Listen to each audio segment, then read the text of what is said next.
Sydney when I first moved out, on the northern beaches of Sydney, and I spent sort of 5 months in Australia. Hadn't really worked out what we were going to do. We knew it was something around working with men and boys. We tried various things, wasn't entirely sure what the focus was going to be.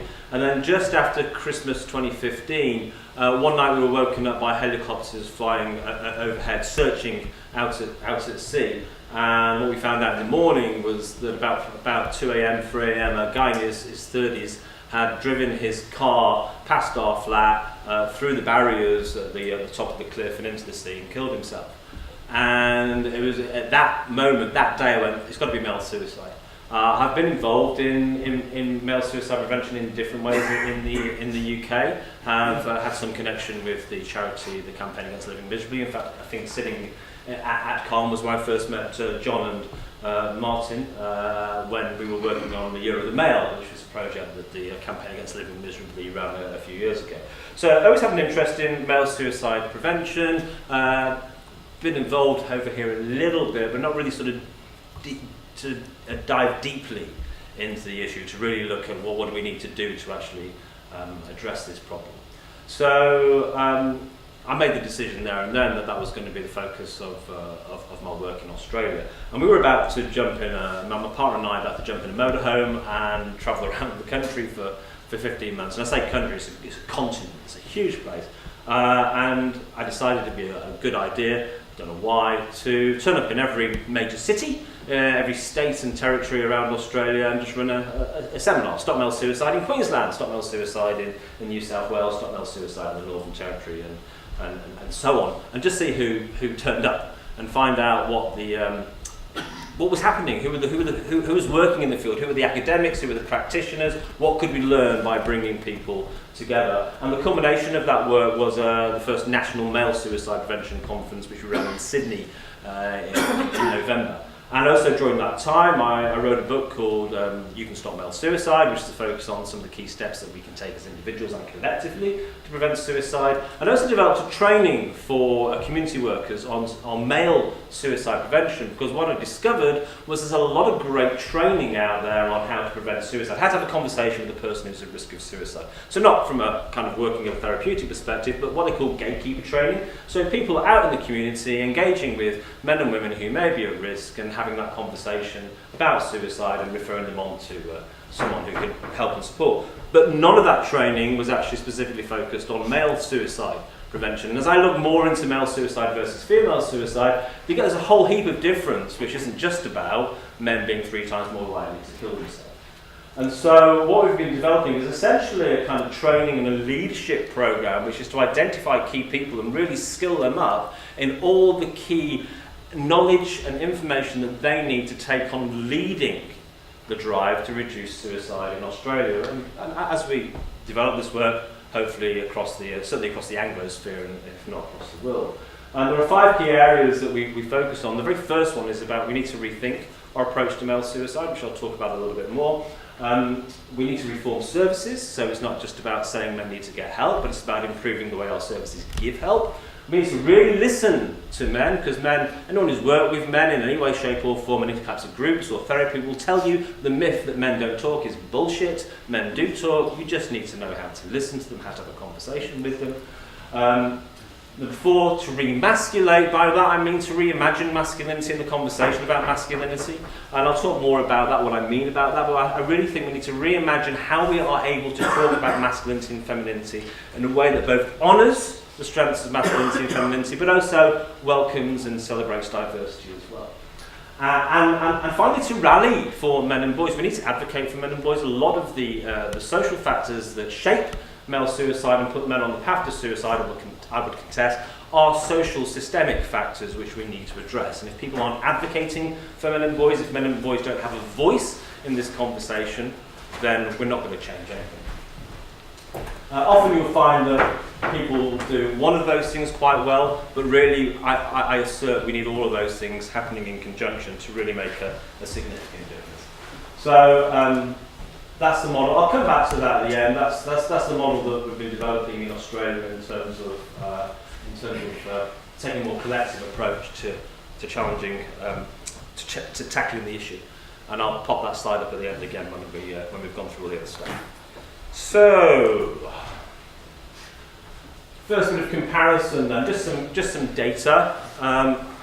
Didn't change that slide. So that should say 16 suicides. I apologise. That should say 16 suicides a day on average in the UK, and 12 are male and 4 are female.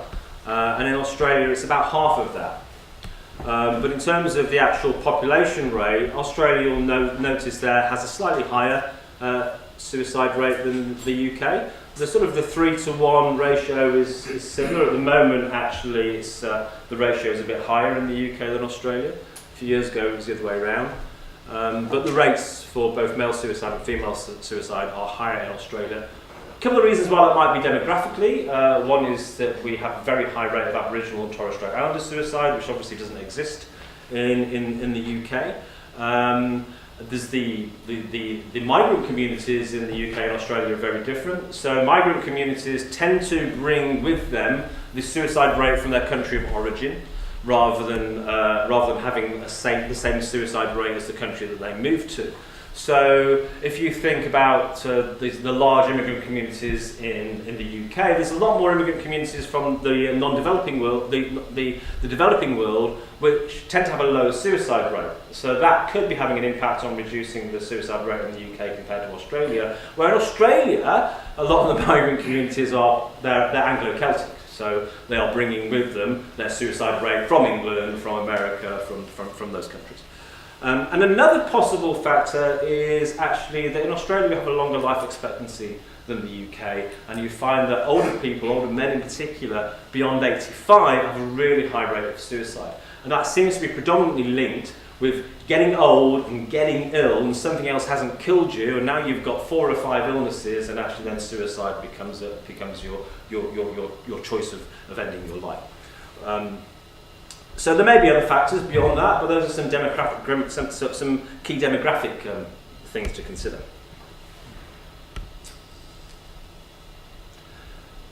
Those of you who know my work, I'm not an academic, but I try and bring some kind of academic sense to what I do and draw upon academic writing. But I found that for me, the model, the theoretical model that works best for me is the integral model, because it takes account of a broad range of approaches, whether that's psychological or behavioural or sociological. So if you don't know the integral framework, just very briefly, I'll give you a quick rundown. So basically, everything on the left side is what we can study at an individual level, and everything on the right hand side is everything that we can study at a collective level. And then you have, that's wrong, everything across the top is individual, everything across the bottom is collective. And at the left hand side we have interiors, on the right hand side we have exteriors. So for example, you have psychology inside the individual, you have biology, and biology because you study it from the outside, and behavioural stuff there. Over here you have cultural stuff, relational stuff, so that's the inside of the collective. On the outside of the collective you get systemic stuff like the economy and laws and that kind of thing. So in terms of sex and gender, what you then have is you have psychological gender identity, you have biological and behavioural sex differences, you have cultural factors, gender norms, manhood, our experience of manhood and womanhood, how we relate to each other as men, how we relate to each other as women, how men relate to women, how we relate to men. And then on the systemic side, you have gender roles and gender rules. So all of these factors are in play. So for those who are very much focused on sex and gender differences being biologically and psychologically determined, obviously this stuff up here is obviously usually of more interest. Whereas for those who lean more towards nurture and social conditioning, then down here. From an integral perspective, one of the common sayings is there are moments of truth in all approaches to knowledge. And so having a framework allows us to seek out and draw on the moments of truth that different approaches may offer us. I find this framework really useful in training people, because when you're talking about gender, you don't have to get into an argument about whose view about gender is right, because everyone's got a different view about gender, and the people you're working with, the people whose lives you're trying to save, will also have a different view about gender. What this framework says is it doesn't really matter what your view is, but just be aware there are other views too. So let's not have an argument about who's right or wrong about gender, let's just accept there are lots of different ways of looking at it, and be aware of where you sit in that framework, and then have an awareness of where other people sit, see if you've got something you could learn from them, or to understand why you completely disagree with them.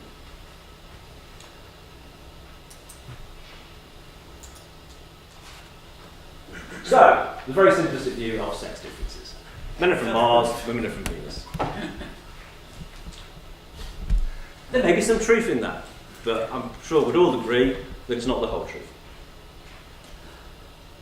So the very egalitarian view of how difference shows up statistically is more like that. It's this equal bell curve is sort of spread out. So one of the bits of research I often reference is the work of Simon Baron-Cohen, who did the work into autism and looked at male typical brains and female typical brains in terms of cognition. He talks about the typical systemizing male brain and the typical empathizing female brain. But what he says is that, I don't know about this, but it's not that all men are systemizing and all women are empathizing. It shows up a bit more like that. But yeah, typically men are more systemizing, but you'll find them right over here in the empathizing side, and typically women are more empathizing, and they show up right over here in the systemizing side. So you pick any individual woman there, and an individual man there, and she may be far more systemizing, far more inclined towards engineering or maths or whatever than the man she's standing next to. But on average, you'll get more men in the engineering world, and you get more women in the world of people and things, and psychology, for example, teaching. Often, though, it's not as equal as that. Often men show up with having, this is just height, it's something we're measuring here, but it's not, the bell curve is not so equal, it might be more dispersed, spread out, so you might get a longer tail. You get in all sorts of trouble by saying that there are more male geniuses and more male idiots, but that's something that just shows up if you do IQ charts.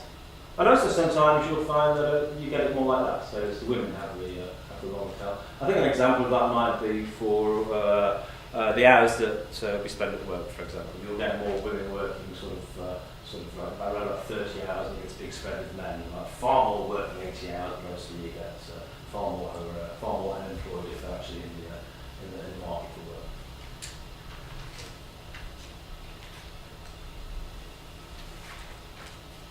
So then another way we tend to look at opposites is we see them in pairs of kind of moral pairs, judgmental pairs. One is positive, one is negative. Now I haven't sort of specified which of those are typically stereotypically male or stereotypically female, but you could all look at that and work out which they are.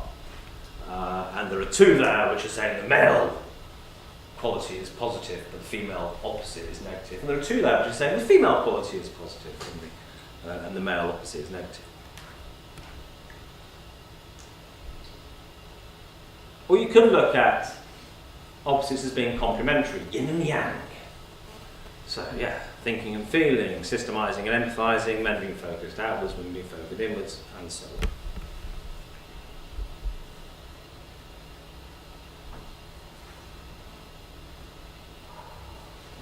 So none of those are presented as necessarily morally superior or better, just simply complementary. And in reality, perhaps it's a little bit more complex. Maybe it's a mix of those things. So here you might have like a core quality, and if you've got lots of that core quality, it's a positive kind of positive archetypal kind of quality. But if you have too much of it, it then becomes a negative. And if you have too little of it, well, that can be like the complementary opposite. If you have too little of it, but if you have hardly any of it, that can then become a negative. So to make sense, that's sort of conceptually. So to give an example, the sort of masculine strength at an archetypal level is a strong hero, but too much of that muscle, he becomes the brute, the beast, the villain, the perpetrator, the murderer. And if he steps back from his physical strength a little bit, he can become the peacemaker, but too little of that physical strength, and then we have the coward. You could apply that to a feminine virtue nurture. great and nurturing, great and caring would be the great mother. But too much of that becomes a smothering mother. I've been spending Christmas with my mother-in-law and my partner, and I've been observing the line between the great mother and the smothering mother unfold as she becomes more aware that her daughter's going back to Australia. And then actually to step back from being too caring, you go from like tender love to tough love, where you need to detach from your child and be a little less caring, and in order to allow them to make their mistakes, to become maybe the pushy mother, or to be the ambitious career mum who hands over the care to someone else. And that can be a very positive thing, though too little of the care, and then you get the stereotype of the cruel, evil bitch or the witch. And then one that's been studied, which doesn't show up that much, but it's a really interesting area, and I'd like to see more studies on this, is the difference between communion and agency. So the idea, agency, is that you are sort of, you're self-generating. You're an individual. You take care of yourself. Communion is, and you're self-focused. You're a go-getter. And then communion is you're more focused on others. It's about connection with others. And when you measure this, like empathy, empathizing and sympathizing, when you measure communion and agency, you get a sort of more men fall into the agency category, and more women fall into the communion category. Now, when you look at that from a moral perspective, you kind of like go, well, this masculine virtue is that selfishness, it's negative, and men need to be more like this. But when they've studied it around looking at health, they find that for both men and women, having agency is a very protective factor. And people with agency used to have really good health, until the point where you get hyper-agency, what they call in research unmitigated agency. The selfish git is the stereotype. So it's all about yourself and not others, and they find there's often then a negative impact on, it's negatively correlated with poor health. And the same is also true of unmitigated communion. So much care and concern for other people, but resentful martyr. I'm doing it for you, I'm doing all this for you. So that complete focus on others and on yourself is also correlated with poor health. So we know that having social connection is good for health and well-being. It's certainly a protective factor in terms of suicide. We know from a study in Australia which looked at 11 factors that were supposedly correlated with masculinity and looked at suicidality. A large population study using the masculine scale, where it's got things like you're a playboy, or you have negative attitudes towards women, or you're pro-violence, that kind of stuff. Out of all the 11 categories, the only one that was correlated, only one out of 11 that was correlated with increased suicidality, was self-reliance, which is, and it's a mitigated form, this I only rely on myself on no one else. And you can get a sense of why someone who is so fixated on self-reliance, that can be a positive thing if you're able to look after yourself, you have agency. But if it gets to the point where you're unable to admit that you need help or seek help, then it becomes a negative. So connection to others and agency, both very positive in terms of health and well-being, but too much of either problematic. And then here are a whole host of differences, complementary differences. And you could apply the hyper and hypo kind of approach to these two. So masculine and feminine process, often described as outside in or inside out. The obvious version is, how do we recreate ourselves as human beings? Men do it from the outside, women do it from the inside. And then some people have then posited that in terms of our psychological development, in terms of our gender identity. Well, where does a girl learn to be an adult? She learns to be an adult within the mother-child relationship, because the primary carer is female. For a boy has to go outside of that mother-child relationship, become independent of the mother in order to form his masculine identity. Baron Cohen we've talked about, systemizing, we focus on things. If you look at Myers-Briggs personality types, all 16 Myers-Briggs personality types, the 8 that are associated with thinking are dominated by men, and the 8 that are associated with feeling are dominated by women. Feminist Carol Gilligan's work looked at moral development and made a distinction between masculine rights and feminine focus on care. Problem solving, can't spell, Glen, useless. It's sometimes said that men tend to act out, and women or girls tend to act in. And what's the biggest complaint in relationships? That when it comes to problems, women want to talk about their feelings about the problem and then try to fix it. Stress response, it's been posited again that the fight and flight approach to understanding stress is very male focused, and women tend to befriend. Typical social roles, men compete for social status to gain respect, whereas women are more likely to connect for social approval. These are all, it's not all men or women, but these are all pairs that are out there in the conversation about men and women. Gender job roles definitely look. So some of this is like you look at this and go, well, this is so old school. This is really traditional. This doesn't reflect men and boys living today. Well, you look at the statistics for young men and young women going to university. Majority of people signing up for building courses, engineering courses, computer science courses, tech courses. 18-year-olds signing up for those today. Most of them are male. Most of the people signing up for nursing, teaching, social work, psychology, and doing work around computing are female. I don't think there's many university courses on computers. Sexual relations, acting on, being active, initiating. I was quite surprised when my 15-year-old daughter had her first boyfriend. They said, who asked each other? Did you ask him out or did he ask you out? And she said, he asked me out. That's a boy's job. I thought, wasn't me that brought you up like that, yeah. I was the one buying you the boys' underpants when you were 7 years old because you really wanted to try on boys' clothes and have a boy bike. Mentoring strategies. David Buss's work looking at the practices of men and women across dozens of nations. You get women looking more for sort of status. You get men looking more for youth and beauty. That's sort of from the field of evolutionary psychology. Typical parenting roles, men still fall into more being the detached provider and protector, women more the attached carer and nurturer. Of course, all these things are changing and evolving. Parenting styles, you find that balance between dad saying take risks and mum saying take care still happens. A friend of mine once said when he started parenting, that what I've learned from my partner is that she tends to parent like this, inwards, I tend to parent like that, outwards. These conversations are out there in people's lives, these are people's real experiences. Derek Tann's work on linguistic style, men communicating independent, competitive, the direct, the report, more than women who tend more towards intimacy, connecting, indirect conversation.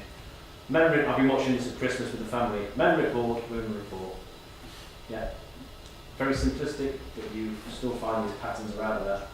And the psycho-social process, we talk about what agency and community. So all those differences are in the conversation about masculinity and femininity. You can see them as complementary. I think as long as we see them as being diverse representations and not fixed differences, then actually they have something to offer in terms of our understanding of issues like why do men take their lives 3 times or 4 times more than women. So, and then from a political perspective, some of the different, I mean political and small p in the broadest possible sense, some of the different perspectives of gender, how they evolve. You find most of these within different people within a society like the UK or Australia. Some people who genuinely think that we are just different and that's it. Men and men, women and women, and if we just got on with our distinct roles, then society would be at a better pace. Women and children first, men protect, women care. But the modernist view, well, yeah, we are, but this is like the Mars and Venus view. We are different, but we can learn to adapt and learn each other's language so we can function more effectively. And you get to put the bins out, and you can get her to stop nagging you, all that kind of like Mars and Venus stuff. And the postmodernist view, actually, well, we're actually just born the same, but it's all conditioning. There is no difference. Apart from giving birth, there's no difference, and it's all conditioning. And we should deconstruct society and celebrate diversity. Or the integral view, which I lean towards, which is, yes, we are born and we are conditioned to be different and diverse. And we can adapt, and we can change. Both at an individual level as we go through our lives, but also together we can change society, and society evolves. And masculinity and femininity are constantly evolving. They're evolving at an individual level through our lives as we age and have different experiences and work in different contexts, and they evolve at a collective level. Australia has only just voted for gay marriage, the right of a man or a woman to marry who they wanted, to express their gender in that way has only just become part of Australian culture. Something that we should be proud to have put in place many years sooner. So we're going to look at the postmodernist, I'm calling it broadly, you can call it what you like, but the postmodernist view of difference, because this is probably the most dominant discourse in terms of policy and cultural conversations around gender, certainly in the sectors that are involved in trying to prevent suicide. So you have the haves and you have the have-nots, and the haves oppress the have-nots.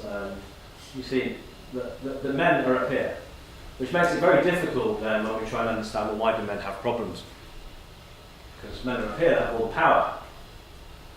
They're not like women. Women don't have the power, men have the power, so women have problems and men don't. It's a really basic thing to say, but if anyone who's been trying to make a difference for men and boys, advocating for men and boys, you come up very quickly against this brick wall. Well, men don't have problems, or if you're pro-men, therefore you must be anti-women, because it can only be one or the other, right? You can't be pro-women and girls and pro-men and boys. Surely you have to take sides. It's the red team or the blue team. And my position has always been that we need to create a world where we make a difference for men and boys in addition to women and girls, not in opposition to women and girls. That, hey, guess what? Yeah, women and girls have problems in life, and men and boys have problems too. It's not either or, it's both and. Both women and girls and men and boys have problems, and a civil society, an evolving, decent society, will seek to address those problems. So the postmodernist view then of how to explain from a postmodernist kind of perspective how men do have problems, because the data is there. So you have the hegemonic perspective of masculinity, and there are three types of masculinity basically. There's the hegemonic, all-powerful, oppressing form of masculinity. There are those who are marginalised. These men have problems. You'll often come up against this. Well, the problems that you're talking about, suicide and homelessness and struggling with education, they're not men's problems, they're problems of poverty. You see, if you're marginalised, you're poor, you're being LGBTI, you're disabled in some way.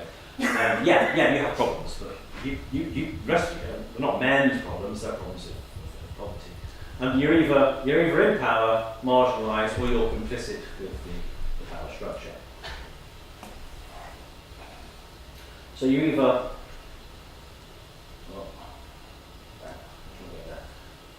actually are the problem, or you have a problem, but you don't have a problem because you're a man or a boy. You have a problem because you have some other identity. Which isn't backed up though, and if you look at data, if you look at the data for male suicide, yeah, sure. If you are down here in some way, you will have a higher rate of suicide, with the exception of BME. Doesn't show up in one of the few social indicators which isn't worse if you're black and minority ethnic suicide. Yeah, sure, you've got problems, and you're more likely to suicide than the guy up here at the top of the social ladder. But if you're at the top of the social ladder and you're a guy, you're still 3 times more likely to suicide than a woman at the top of the social ladder. So that difference between men and women, it runs right up the pyramid, not just down here. And that's again true of all social issues. It's true of life expectancy, or issues around education, or vulnerability to different types of violence. So, my assertion is part of the challenge we face in terms of trying to address the social issues of men and boys, such as male suicide, is that the dominant discourse around gender and gender issues isn't supportive of us making a difference. And you can see that there's a kind of archetypal base to this. So if you look at the yellow column, those are some of those complementary archetypal pairings that I talked about a few slides ago. So, for example, second one down, independence and agency is complemented by intimacy and communion. But if we only apply the moral, judgmental thinking to that, then you get a different perspective. So you get that kind of, if you remember that slide I was saying about the archetype and the negative stereotype, If you look at the archetype and then only see the negative stereotype, if you only see the dark side of the masculine archetype and the light side of the feminine archetype, then you get a very sort of narrow view of the world. So if you take the independence and the communion, the intimacy, you then get, what you see is men being selfish and women being selfless and serving others.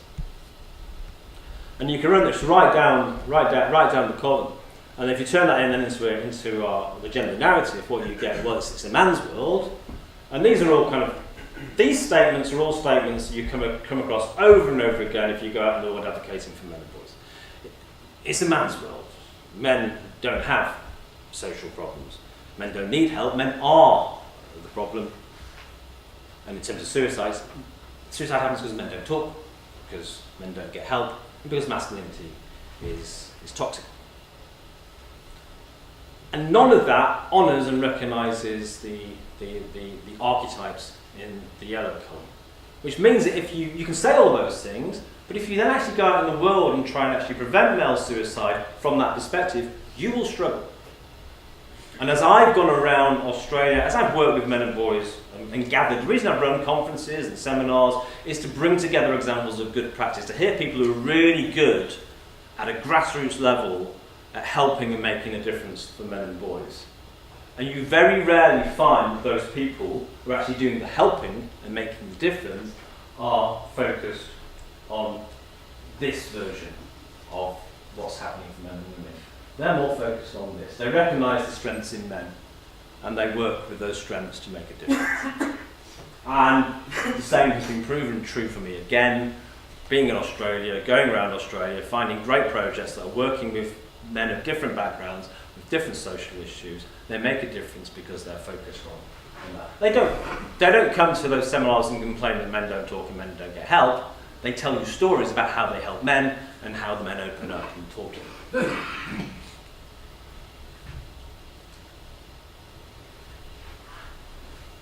So looking at my integral view to gender issues is that it acknowledges both difference and diversity. It's not fixated on men and women are different or men and women are just diverse and there's no difference whatsoever.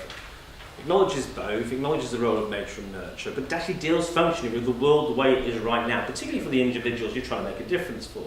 How is the world for them right now? What is that man's lived experience? We don't hear much about men's lived experience, but if you talk about addressing male suicide, we need to get interested in what men's experience is, rather than telling them what their experience is and what the problem is. If only your masculinity wasn't so toxic, you wouldn't want to kill yourself, said no one who effectively prevented someone from killing themselves.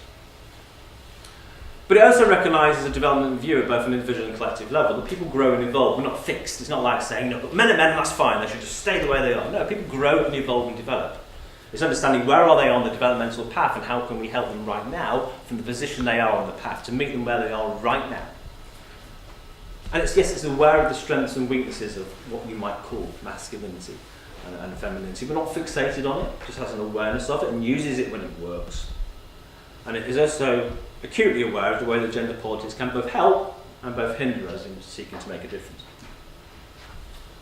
So, back to suicide then. We saw that slide. This is to remind you what we're looking at. And I'm going to look now at some of the differences between the UK and Australia. So there's just a reminder. Very similar in terms of male to female rates, but slightly higher rates in Australia. And in this talk, I'm not going to talk about Aboriginal and Torres Strait Islander suicide. I do a lot of work with men working with Aboriginal and Torres Strait Islander men, but it's not relevant to the UK context, so I'll save that for another time. And in truth, I do a lot of work with people who with Aboriginal and Torres Strait Islander men who run groups for Aboriginal and Torres Strait Islander, other Aboriginal men. I don't do the work with Aboriginal men myself.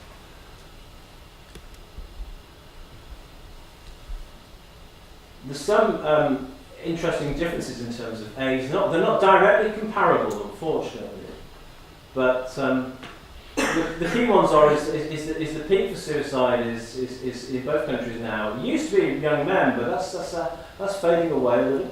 And the peak more now is in middle age, except for with Australia we have this peak here, older men. Now that's just the rate. In terms of the numbers are actually quite small because the number of men of that age is small. So in terms of the numbers, the vast majority, there's three groups to be aware of as far as I'm concerned. Young men is concerned because it's the leading killer of young men. because there aren't so many other things that young men get killed by. So suicide is the leading killer of young men. For middle-aged men, they are the largest chunk of suicides, middle-aged men. And then for older men, the rate is, now in Australia particularly, the rate is higher. So all three age groups are of concern for different reasons.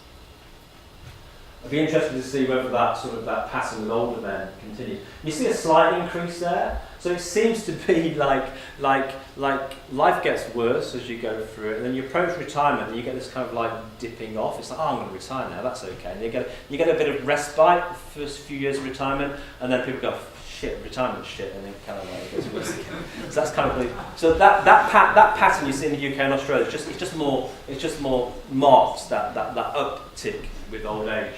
And like I said, part of it I think is because life expectancy is longer. Because most of those suicides are linked to physical illness, not mental illness. Right, this is so how is the male suicide? So this is a really confused one. We'll just focus this one here, right? People often talk about, dramatic terms. It's exploding, the male suicide rate. Do you know the interesting thing? The farthest I could go back in Australia was in 1880. I found that the suicide rate was 17.5. Australia was so small, that was something like 200 suicides. This graph, 1964, so 17.5 would be around there. 20 per 100,000. So this goes up above 20, comes back down again. It's currently about 18. It's hardly moved. It goes up and down, but it's hardly moved. At 18 per 100,000, it's hardly moved from where it was in 1880. And very similarly, in the UK, it was 20 in 1863. It's been up and down, and it has started to fall away faster in the UK. It's around about 16 now. So again, it's hardly moved over time. It's been peaks and troughs, but it's hardly moved over time. And it's certainly not exploding in the way that some advocates would claim. However, compared to other causes of death, which we're managing to tackle and bring down, it's stubborn. So it's become more of a concern. I think it's a really positive thing that we are becoming more concerned about the issue of male suicide and female suicide as well, of course. So as I've sort of talked to different people and observed their approaches to suicide prevention, what I started to notice was there was two distinct patterns. There was the mainstream sort of model of suicide prevention, and then there was the kind of model that unknowingly people who are really good at working with men in small groups and small communities seemed to have the same model, but it was different from the mainstream model. So the mainstream model I call the inside out. So we've got the inside out and the outside in, going right back to that idea of the masculine and feminine process, the inside out and the outside in models of suicide prevention. Now, no model is the entire truth, but models are really useful for helping us to make sense of things and design interventions. So the inside-out model tends to go that this is how people end up suicide, and this is what they'll teach you in suicide prevention training. So first, they have sort of thoughts and feelings of suicide, so it's internal, then they may sort of plan or attempt suicide, and then some people who attempt suicide then go on to complete suicide. And therefore, if we want to prevent suicide, we need to intervene at some point. If we can intervene somewhere along that pathway, we can prevent people from killing themselves. Now that's fantastic and it does work. The issue is that seems to work really well with three different groups of people. One, people who have mental health issues that are linked to suicidality. Two, people who express suicidality, they express their thoughts and feelings or report their thoughts and feelings of suicide. And people who attempt suicide. Now this is the gender suicide paradox. Is that women have are reported more mental health issues than men, more suicidality than men, make more suicide attempts than men. So it should be no wonder, really, that when the majority of people who fit into that model are female, this approach is more effective at helping men, helping women than helping men. And when people have actually researched suicide prevention strategies to find out how effective they are, they consistently find that suicide prevention strategies all over the world are more effective at reaching women than they are at reaching men. Now, we could say, well, that's men's fault, and some people do. If only men were different and had experienced their suicidality like women did, then they'd fit inside our model. So we've got this great model, we just need to change men to fit them into the model, and then we can save their lives. That's one way of thinking about it. Or you could change the model. So I'm not saying, again, it's not good, bad, right? This is a useful model. It's particularly useful for people who are beginning to talk about their suicidality. One bit of data I haven't put on here, which I haven't been able to find in the UK, but I found it in Australia from Coronial reports, is 70% of men who die by suicide do so on the first recorded attempt. So with the majority of men who suicide, we don't get a second chance.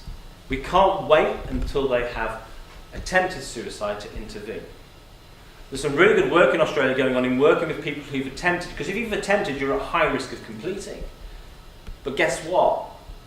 About 70 to 80% of the people who benefit from those interventions are women. And it's not because men won't get help. They find that men are just as likely to join in that program if they're invited to. They're just likely to stay the course and benefit from it. It's just that more women show up having attempted, because they show up at A&E having taken tablets. You'll often find, though, when you start to talk to men about this, that they've attempted loads of times, but they've sat on a railway track. Or they've sat with a gun. Guns are still used quite a lot in Australia because they're more readily available. Or they've been driving along the highway and they've pulled over to the side of the road and watched the lights of the truck coming towards them, getting closer and closer, and then pulled back. These are suicide attempts. They just don't show up in hospital. They've never been reported anywhere. But people will tell you in conversation when you go out into the community having these conversations. Men are really ready to talk about it. Once they know the person they can talk to is someone they can trust, respect, and not judge them. So men's suicide attempts just don't show up. So from a systemic approach, focusing on people who attempt suicide doesn't work because men don't show up in the system. So what I found is that the male, what you might call the masculine pathway to suicide, is more from the outside in. It's not true of all male suicides, but it's a concept, and it's one that really resonates with people who work at grassroots level with men. The one thing that I've found that unites all suicides is that people who suicide genuinely believe, at the point where they take their own lives, or attempt to take their own lives, that suicide is the best possible solution to the problems they face. And suicide is actually, if you look at suicide as a solution-based behaviour, and they genuinely believe that it is the best possible solution, otherwise why would you do it? Now, if you talk to people who survive it, people who really, really wanted to take their lives, who survive it, they'll say, looking back, it wasn't my life I wanted to end, it was the pain I was experiencing that I wanted to end. And suicide seemed the best possible solution to stop this pain, this unbearable pain I was experiencing. So the pathway to suicide for men tends to be more. They experience a problem, they think, can I fix this problem? If they can't fix it, they want to know, can they cope with it? If they can't cope with it, can they live with it? If they can't cope or live with the problems that they face, they may consider is suicide the best possible solution to that issue, or that set of issues that I'm facing. So rather than going from the inside out, from sort of having feelings of suicide, thinking about suicide, planning suicide, and suiciding, men will often seem more to go along the line of having a problem, trying to fix a problem, trying to cope with problems they can't fix, or then seeing suicide as the best possible solution to that problem. And often that process is all done internally. But it's not, they may not relate to themselves as being suicidal because they're focused on that problem, which is why men suddenly go, bam, first attempt, and they've suicided. So, then some of the social factors. So then what I talk about then is, when we talk about male suicide, is to think about what are the actual social issues that put men on the pathway to suicide. Rather than just thinking of suicide as something which is caused by a mental health issue that men don't talk about. Because that's our narrative about male suicide, generally speaking. Men aren't as good as women at dealing with their mental health problems. They have mental health problems, they don't talk about their feelings. If only they would talk about their feelings about their mental health problems, then they wouldn't suicide. Often you can prevent a man or divert a man from the path from suicide without ever having a feelings conversation, actually focusing on solutions. And then if you do that, then sometimes the feelings conversation come out. But for years working with separated fathers who are a high-risk group for suicide, I never once had a man pick up the phone and say to me, I really need to talk about my feelings about what's going on. Never once.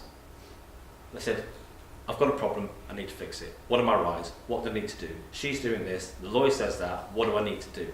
They are solution orientated. And then get them in a group, get them talking, then the feelings come out. So I'm not saying like, men only do solutions and women only do feelings, but it's like, we need to meet men where they are. And the first thing you say is, that's really interesting that you haven't seen your kid for 2 weeks and you've got a legal bill that you can't face and you're in court tomorrow and your wife's made this application against you. Tell me how you feel about that. That man would never turn up at the group. Solution-focused approaches are really important for men. I was just with the new CEO of, well, he's new to me, the CEO of Calm, the Campaign Against Living Miserably today, talking about their helpline. And he was saying the same thing over here. The reason that their helpline, they say, is unique. They find out what is the problem the guys are dealing with and help them find solutions. They also have deep, meaningful conversations, but they're very solution-focused. And it seems to work for men who are at risk of suicide. So some of the social factors. So yes, long-term mental health issues, unresolved trauma, and certain personality traits are all linked to increased risk of suicide, as are certain behaviours, self-harm, substance abuse, long-term illness, and the acquired ability to suicide through various means, through attempting, through being exposed to violence, through working in a profession where you're, well, like a doctor or a dentist, you're cutting bodies, you're anaesthetised in some way to doing harm to physical bodies. Key social factors, unemployment's a major one, money issues, legal issues, homelessness, any kind of transition, simply like going to university from your hometown, coming out of the army into civilian life, moving from working life to retirement, redundancy, loads of different transitions. Been a few in Australia where it's been, high-flying sportsmen who've then moved out of their career and lost their way and then ended their life. And people go, well, that's got no relation to ordinary men. Well, it does, because transition is something that we all experience, and in some cases it's enough to put people on the path to suicide. And any form of discrimination or social disadvantage. And all manner of relationship issues. Relationship breakdown's a key one, particularly when children are involved, but any form of relationship conflict. Bereavement is a major one. 10% of suicides, male suicides in Australia, are linked to a bereavement of some sort, yet the vast majority of people accessing support from bereavement services are women. There's a big missing there. And social isolation, whether that's perceived, you've got people around you but you feel disconnected, or actual, people living on their own. People living on their own increasingly being seen as being high risk. And pretty much, there's never just one issue, it's often a combination of factors. And many of these issues are issues that we will all go through at some time in our life. Who hasn't struggled with money? Who hasn't had a relationship that's gone wrong? Who hasn't made a transition? Who hasn't had a period of unemployment? Who hasn't felt down and depressed? Who hasn't drunk too much? But in the combination of factors, and particularly where you don't have that sort of an inbuilt resilience to cope with problems, then these are the kind of things that can put men on the path to suicide. And I narrow that right down to help people remember it to this simple kind of, what are the 4 key things that put men on the path to suicide? Work, wife, mood and boost. And yes, wife can apply to girlfriend or boyfriend or whatever, but you get the point. People remember it.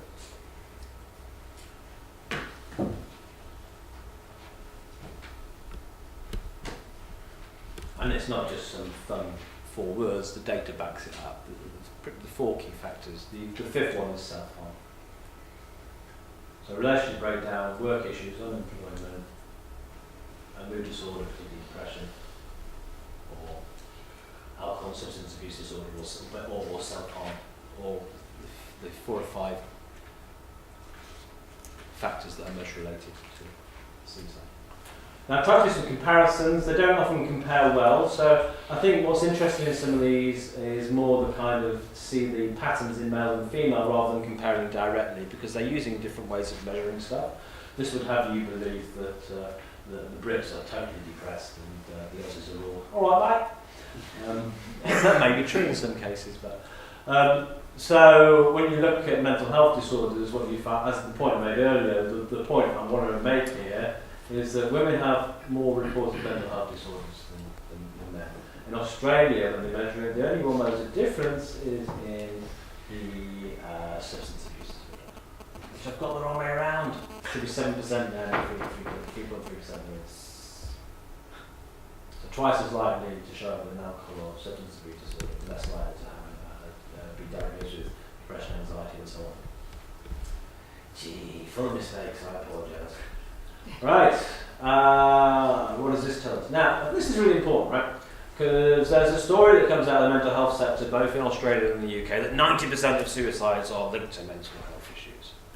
So therefore, 90% of what we need to be doing is focused on mental health, and the other 10% is the mental health industry focusing on the other stuff.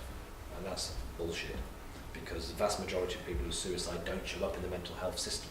I'm not anti the mental health system, but if we're going to wait for everyone who's suicidal to show up in the mental health system, we ain't going to stop suicide. We need to take the preventative measures out beyond the mental health system into society more broadly, into the community. And with men, that is particularly the case. So in the UK, we know that only 30% of people who are suicidal had seen a health professional in the lead up to their suicide. In Australia, it seems to be slightly more, but these are the interesting studies that are starting to show up. So this is the distinction between suicides that are predominantly linked with mental health issues and suicides that are predominantly linked with social issues. And there's usually an overlap, well, there's often an overlap, but what is the primary factor that's driving someone? As we start to study it, we're finding time and time again. Here's one done on male farmer suicide. It's done by the Australian Institute of Suicide Research and Prevention. They are a centre of excellence working with the World Health Organisation. So they're not a Mickey Mouse organisation. Found that 78% of male suicides were associated more with situations of stress, like relationship breakdown and work and financial crisis, wife and work. But only 22% of those men who suicided had a long-term mental health disorder. And I pointed out about older men. This was a study in Western Australia found 83% of older men who suicided who weren't associated with mental health disorders. They found that older male suicide was more associated with physical health issues than mental health issues.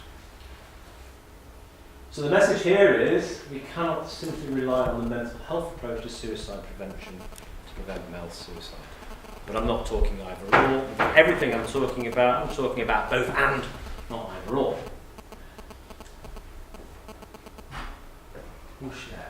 Okay, so yeah, I spoke earlier about how the gender suicide paradox, how more women report suicidality than men, more women plan, more women attempt.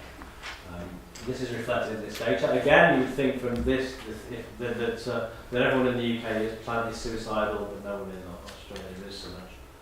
But the key point here is that there's a distinction between male and female.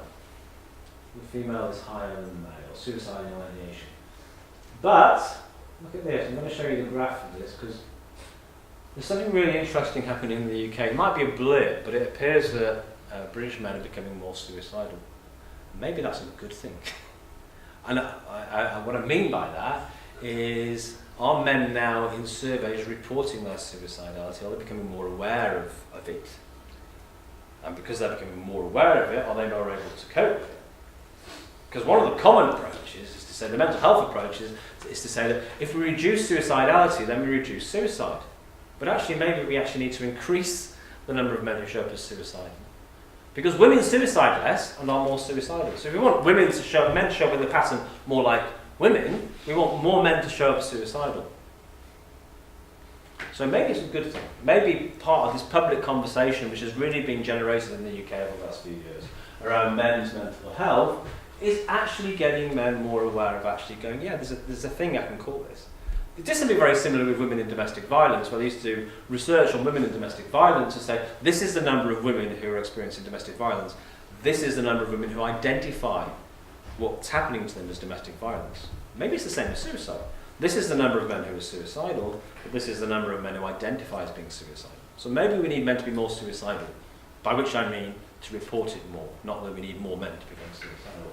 So look, this is what's happening in the UK. So 2000, 2007, 2014. Now, this is pretty much a first. It may be a blip, but that's quite interesting. That men and women are now showing up as suicidal in equal numbers. Hasn't hit the suicide rates have gone down a little. Hasn't had a major impact on the suicide rates yet. But this is interesting as well. Okay, same survey, because there's a story that men don't get help. But isn't always shown it by the data. So they found that of the men and women who had attempted suicide, they were equally likely to get help. And what was interesting is that they were equally likely to reach out for help, but women were more likely, as a result of reaching out, to be given ongoing help and support.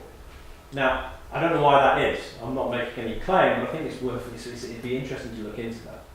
Because it's not that men who suicide here aren't reaching out for help. They're reaching out for help in equal numbers, but they're not receiving help as a result. Why is that? We don't know. It'd be interesting to find out. Alcohol! So that's the UK there. Can we not beat the Australians at anything? No, we can't. That's Australia. Australia drinks more than the UK. Good on you, Australia. Not just the Ashes, but it's bloody drinking too. Important to note, because as I'll come to in a moment, actually the amount of alcohol that different populations consume is correlated to the amount of suicide you get. I was looking at sort of local data, like, Blackpool, where I come from, Middlesbrough, and looking at which have got two of the highest suicide rates in the UK and England, but also two of the highest rates of drinking. That's my heritage. Only thing that Blackpool comes in the top two of. Suicide and drinking. So proud. Very proud. These aren't from the UK or Australia, but they give us a sort of sense of the impact of alcohol in relation to suicide. That one's quite profound. It increases the risk up to 90 times when compared to being sober. So more likely to suicide if you've got an alcohol disorder. And that Russian study down there, which confirmed the very brief study I did of Newcastle and Blackpool, that vodka sales was linked to suicide rates, but only in terms of male suicide. Made the case that actually reducing availability of hard spirits or increasing tax on spirits was a valid form of suicide prevention at systemic level. There's some research from the UK and Australia showing the link. So firstly, men more likely to drink and drink at dangerous levels. Secondly, examples of suicide linked to alcohol consumption. And that one study in Australia which found that 7 out of 10 men who died by suicide met the criteria for alcohol abuse and dependence. So alcohol is a major factor. Work, wife, mood, booze. So key points there, alcohol, skin that yourself. And then relationship breakdown. I'm going to focus in here on particularly fathers, separated fathers, but all forms of relationship breakdown and many forms of relationship conflict. And absence of good, strong relationships are all correlated. Social isolation, all correlated to increased risk of suicide, bereavement, losing someone close to you. But I'll focus here on separated fathers, because they're a group of key concern, a group of personal concern for me. So about 1 in 4 suicides in Australia have been found to be associated with relationship breakdown. These are male suicides. And the impact is higher in men in terms of women, so about 80% or more of all suicides linked to relationship breakdown are men. And then, not a dissimilar figure, a coroner's, some research at a coroner's sociological autopsy found that 34% of cases out of 100, 34 out of 100 cases were linked to relationship breakdown. And 2 different bits of research which looked at the actual, because not all relationships involve children, so a couple of bits of research there which then focus in on the father-child relationship. So the UK one finding that suicides linked to separation from children were exclusively fathers. A small study, but borne out from what we know from other studies. And then this more in-depth study in Australia which actually looked at separating mothers and separated fathers and identified the levels of suicidality and found that over half of separated fathers were suicidal. So that's quite staggering. Now, they went back after 6 months to assess how that changed. And it does disperse in time, but those who were still suicidal after 6 months of separation, those asterisks down there, those give you the sort of these are the key reasons they gave. So most of them had sort of financial difficulties and feelings of loss and loneliness. Over half cited their loss of social networks and legal negotiations. Nearly half cited the stress of disputes over custody, reduced contact with their children, and the stress and the shame of making the separation public. So, separation, work wife and boost. That's your wife. And then finally, social status, which you can measure in so many different ways. You could do occupation, you could do educational level, you could do income level. But basically what they find over and over again is that the higher you are up the social ladder, the lower your risk of suicide. But remember, that 3-to-1 ratio is repeated right up the ladder. There's a difference there in migrant communities, immigrant communities, which I referenced right at the very beginning. And that figure at the bottom, I'll look through these. So there's different ways in Australia of measuring social disadvantages. Basically, it's just demonstrating that the lower you are down the social ladder, however you measure it, the higher your risk of suicide. They're looking at employment, income, different factors, different scales, but it's when you divide society into 4 groups, you get this sort of doubling effect. Now, this is an really interesting bit of research, but also slightly problematic. So this is from the UK. So what it did is it took sort of like 5 groups of society, so you get these quintiles. So the least deprived here and the most deprived. But then it looked within each of those, so that was done by region, right? So this is the most deprived region and the least deprived region. But then they also looked at individual factors within each region. So even if you lived in the least deprived area, if you were more deprived individually by the measure of your occupation, this was, then you were more likely to suicide. So, really interesting bit of data. If you know about statistics, the line here is the confidence interval. So this is quite a, it's not a narrow confidence interval, it's quite a big confidence interval. But nonetheless, that pattern is very clear, yeah. And here it is, this is the problematic bit. So basically, that's 30 different divisions. So you're about 3% in each one. So if you look at bottom 25% to top 25%, you get a doubling. If you look at it in 10% groupings, you tend to get a tripling. But if you look at it in 3% groupings, you get this potential increase of 10. So the top 3%, the bottom 3% are 10 times more likely to suicide than the top 3%. Which is a very strong statistic, 10 times more likely, but it leaves out all these 94% of people. And it doesn't demonstrate that kind of, that gradual increase. So it's a really good start kind of figure to make, 10 times more likely if you're poor, but it's actually very misleading from my perspective. And it's getting out there, and I think we need to be wary of the statistic because it doesn't give us the full picture. So just in the BBC News in December, men from the most disadvantaged backgrounds are 10 times more likely to suicide from those in the more affluent areas. And then it came from a Samaritans report, and the Samaritans said that actually this economic gap, the bottom 3%, the top 3%, was more stark, what do they say, glaring than the gender gap. This poverty gap was more important than the gender gap, they made the argument. And yet the original researcher actually said, look, this finding is kind of just like, there's a bit of statistical fun, gives you a suggestion of stuff, but it's not definitive, and there's a massive confidence interval. So a researcher going, oh, look at this, you could draw this conclusion. And it came from Scotland in something like, as some of the oldest data, let's go back and have a look. 1989 to 2002, so some of that data is nearly 30 years old, and it was in Scotland, which has a very different suicide rate from England and Wales and Northern Ireland. But now it's being presented as this is what's happening today in Britain. Look, 10 times more likely to suicide if you're poor. And it's bullshit.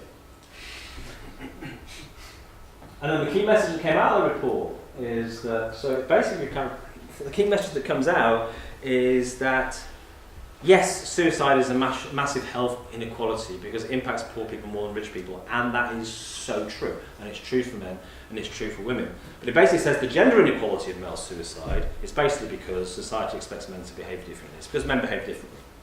That's it. So, why is that problematic? Well, so where does that come from? It fits into that kind of hegemonic kind of concept of masculinity in men. So yeah, the most marginalised men, they suicide because they're discriminated against. That's the poverty piece.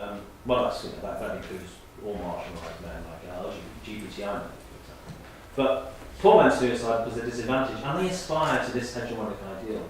So it's like, because what the Samaritans are saying in their report on men's suicide, which is excellent in many ways, what they're saying is they use this phrase, something like, men from poor backgrounds, disadvantaged backgrounds, aspire to this gold standard of masculinity, and that's why they suicide. And I think that's bullshit. A working class dad who loses contact with his kids does not aspire to be up here. He just wants to see his fucking kids. I'm swearing. But he's not aspiring to some masculine gold standard. He just wants to see his fucking kids for 2 hours on a Saturday, and life will be a lot better. That is not a hegemonic gold standard. That's just seeing his fucking kids for 2 hours. So it's a very captivating narrative, but it's bullshit. It doesn't reflect the lived experience of men's lives and men who are at risk of suicide. And it buys us the ability to ignore those stories, and it buys us the ability not to deal with that. And that's not good on so many levels. Without wanting to be too moralistic about it, it don't work. Basically, it don't work. It don't work for those men. And then these. So these men, they suicide because of the way society expects them to behave. It's because of toxic masculinity. So what is our suicide prevention strategy then? Is to detoxify masculinity, is to make masculinity healthy. If masculinity was only healthy, then there would be no suicide. Well, that wouldn't change what happens when mums and dads separate. For example, it wouldn't change the profound impact that male unemployment has distinct from female unemployment. For reasons that if you actually thought about it, you could understand. It's not simply about wanting to aspire to hegemonic ideas, because you want to make some money for your family. And when the recession happened, 84% of suicides in the UK, there were excess because of the recession. They were men, not women. Of course, unemployment impacts men and women, but it impacts men in a different way often. Because men have different roles and have different expectations. That's the way families are structured. They still are.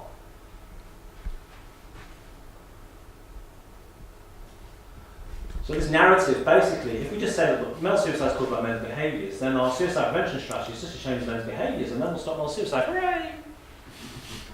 Well, try it. Try it. Try another national behaviour change programme in order to prevent suicide. It's not their behaviour we need to change, it's our collective behaviour towards suicidal men, I assert. Which brings me back to the place where I started, which is the model that we need to rethink our approach to male suicide prevention. Thinking about male suicide purely as a mental health issue, which is caused by men not talking about their feelings about their mental health, is not going to cut it. Most men who suicide do not show up in the mental health system. Many men who suicide do not have a diagnosed mental health issue. Most men who suicide appear to do it at the first reported attempt. Certainly in Australia, I would be very surprised if it's any different in the UK. We need to actually address the social issues that put men on the path to suicide. And I can point to projects that do that, and when they do that, they actually make a difference. They measure the difference they make. Calm Today told me that they stop at least one man a day from suiciding. They can measure it on their phone line. And their approach is to address the problems that men are facing, not to first focus on getting them talking about their feelings about their problems. I can point to projects in Australia which do great work with separated fathers, who find that, similar to that other research I pointed to, that half of men who come to them first week group sessions, they run groups. They run peer-led support groups around Australia, dads in distress. Been going for about 20 years. Fantastic model.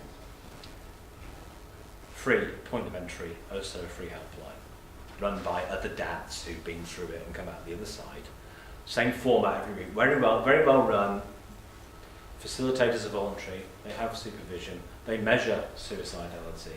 Half of the men who come to them are suicidal on their first approach. Those who stay the course, they measure again, in 2 or 3 weeks their suicidality is gone.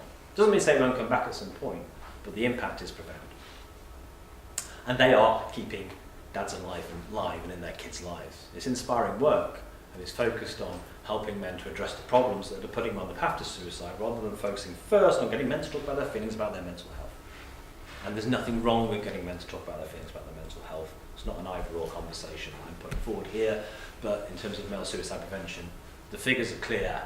6 men a day in Australia, 12 men a day in the UK. We need to do more. What we're doing is not working.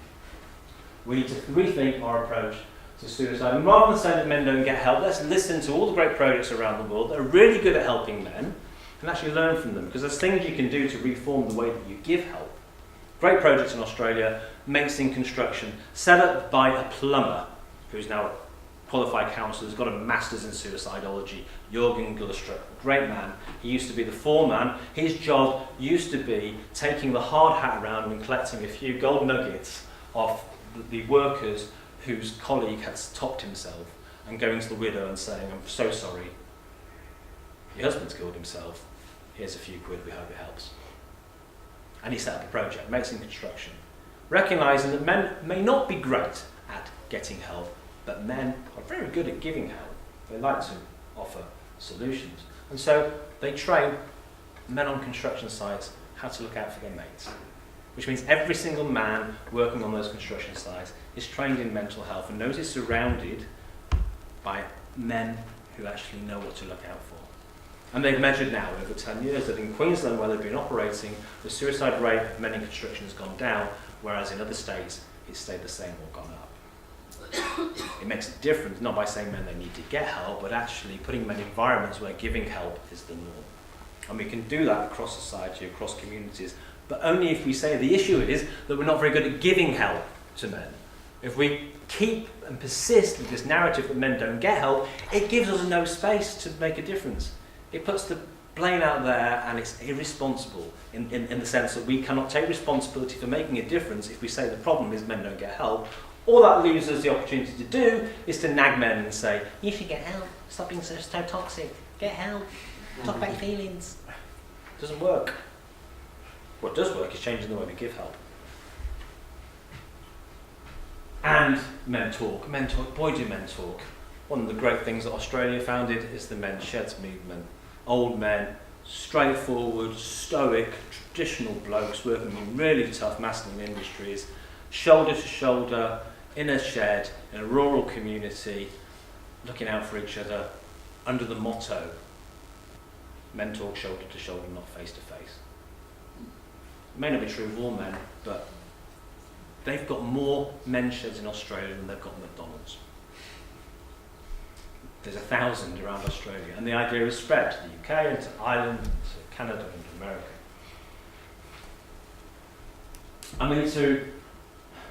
There are quite a few people I find working in the space who really get this kind of like different approach to working with men, who are but also do take a kind of either-or approach, like our way is right and the other way is wrong, and have a very hostile view of any conversation around masculinity. I don't share that. I think conversations about masculinity are vital, they're really interesting, but what I'm asserting is that the idea that masculinity is negative, is toxic, it's a problem, it's a deficit, isn't helping us.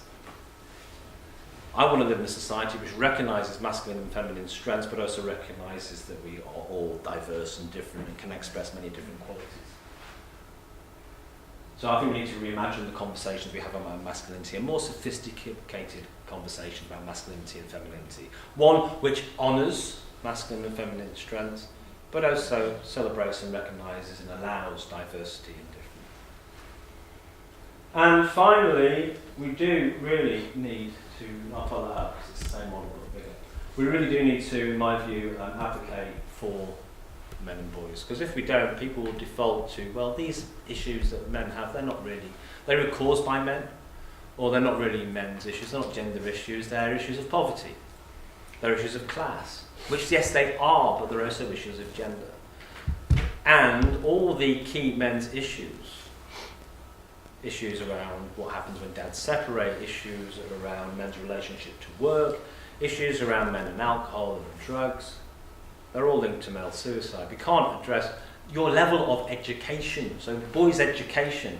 Do you know, there's a bit of data that I picked from a KPMG report about 6 or 7 years ago. I haven't checked it out, but it seems, if I remember it rightly, it's boys who are excluded from school are 19 times more likely to suicide later in life. So boys' education, our failure to educate boys as effectively as we educate girls, is setting us up for more suicide in the future, potentially. So all these men and boys issues are linked to suicide in the long run. So I really strongly believe that advocating for men and boys is a key part of suicide prevention, and particularly giving a voice to men at risk of suicide. It's often said that, you know, well, men don't need a voice. I get this in, like, within the men's health sector in the UK in particularly. I'm told you can't go out there and say that men need a voice. People are just knocking you down and saying, what are you talking about? Men have all the power. Look at all the politicians. Men have got too much voice. Men need less voice. Well, there are a lot of men in Parliament, for example, talking about issues, but there are not a lot of people in Parliament talking about men's issues. I'm talking about that. I'm talking about the power that men have. I'm talking about us talking about the issues that real men have. One of the great things that happened for me in Australia is there's a new MP called Julian Leeser, whose father died by suicide, and he made his maiden speech about his father's suicide.